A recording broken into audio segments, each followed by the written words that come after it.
Assalamualaikum warahmatullahi wabarakatuh. Kembali lagi bersama saya Sigit Adi Nugraha, mahasiswa Fakultas Sosiologi dan Adab dan Humaniora UIN Salatiga. Kali ini saya akan mencoba membahas tentang fenomena alam berdasarkan perspektif Al-Quran. Apa fenomena alamnya? Yaitu tentang api di dalam laut. Kalau api di dalam laut,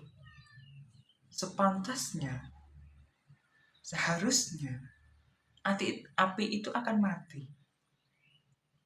Kalau masyarakat awam pasti menganggap fenomena ini tidak benar.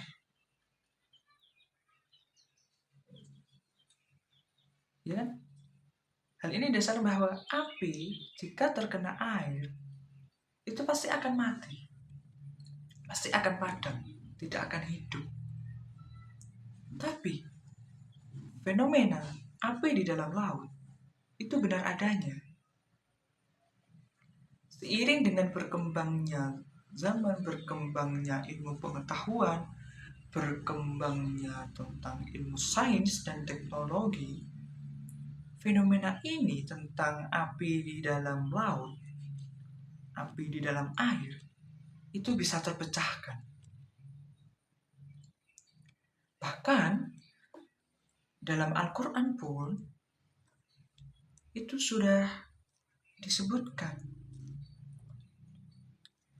dalam surat At-Tur ayat 6, wal bahril masjur, yang artinya dan laut yang ada di dalam tanahnya ada api.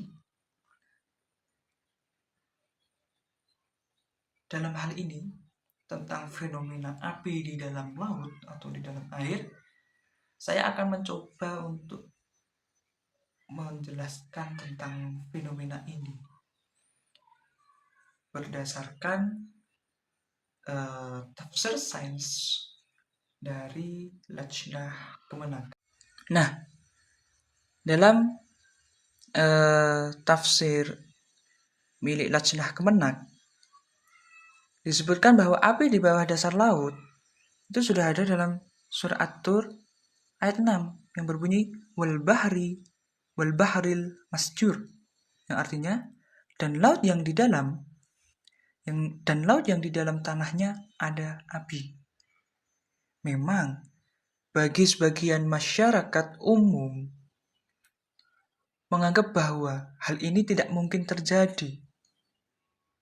Karena hakikatnya api itu kan akan padam jika terkena air. Betul tidak? Hal ini sulit dibayangkan bagi masyarakat awam. Tapi seiring berkembangnya zaman, seiring berkembangnya teknologi sains, ini membuktikan bahwa api itu dapat muncul di dasar laut. Hal ini terjadi karena banyak lokasi panas di dasar samudra yang suhunya beberapa kali lipat suhu api yang umum dijumpai di atas permukaan bumi.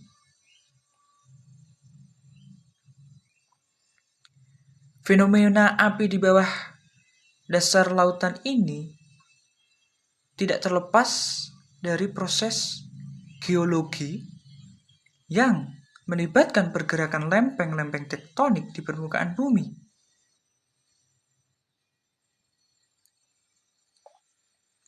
Nah,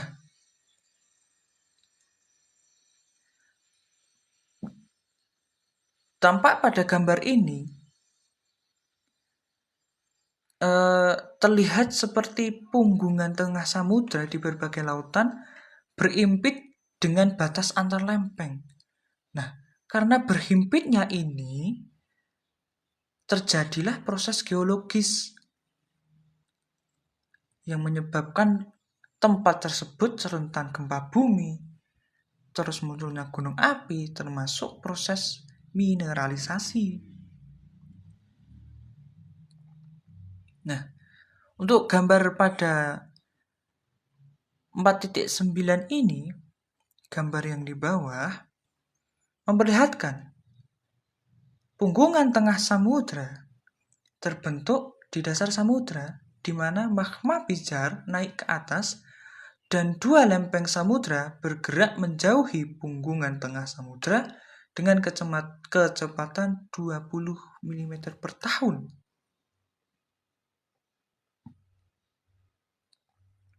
Sebagai konsekuensi adanya mekanisme konveksi yang terjadi di dalam mantel bumi.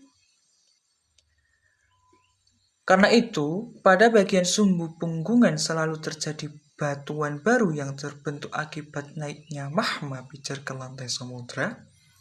Semakin menjauhi punggungan tengah samudra, kita akan mendapatkan batuan yang relatif lebih tua umurnya. Selanjutnya yaitu, selain di punggungan tengah samudra, di punggungan itu yang agak melengkung itu di dalam laut, di beberapa tempat terdapat pula pembentukan gunung api bawah laut yang berhubungan dengan pertemuan dua lempeng.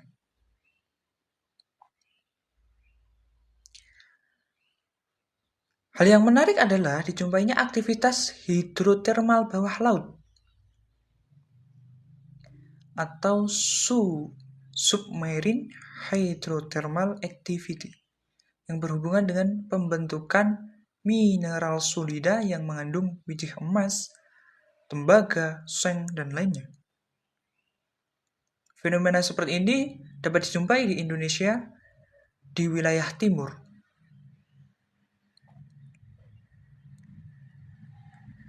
Hal menarik lainnya adalah adanya kehidupan di sekitar aktivitas hidrotermal seperti diketahui pada kedalaman perairan yang sangat dalam, di mana sinar matahari tidak mampu menembus dan tekanan yang sangat tinggi.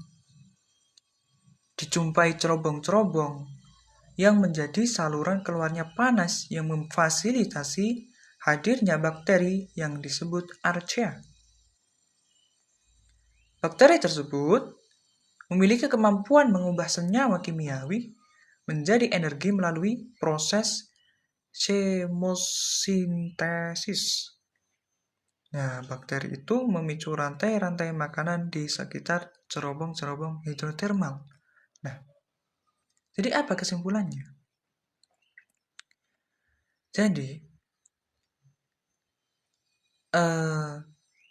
fenomena api di dalam laut itu karena batas antar lempeng itu yang saling berhimpitan, saling seperti bertumbuh. Nah, saling bertemu, saling bertabrakan sehingga memunculkan fenomena api di dalam laut. Selain itu juga bisa menyebabkan gempa bumi dan munculnya gunung api. Kurang lebih seperti itu tentang penjelasan fenomena api di dalam laut. Dan juga fenomena ini sudah tercantum dalam Al-Quran yang sudah saya sebutkan di awal tadi. Itulah tadi tentang penjelasan singkat tentang fenomena api di bawah atau di dasar laut. Kenapa saya mengambil tentang fenomena ini? Karena fenomena ini sangat unik. Karena ini kayak seperti gimana ya, bertolak belakang gitu. Kan api ya, hakikatnya, jatinya api itu kan kalau terkena air itu kan akan padam. Nah, ini tidak. Jadi itulah alasan mengapa saya membahas tentang fenomena api di bawah laut. Semoga apa yang saya sampaikan di awal tadi dapat memberikan manfaat kepada para penonton Terima kasih. Assalamualaikum warahmatullahi wabarakatuh.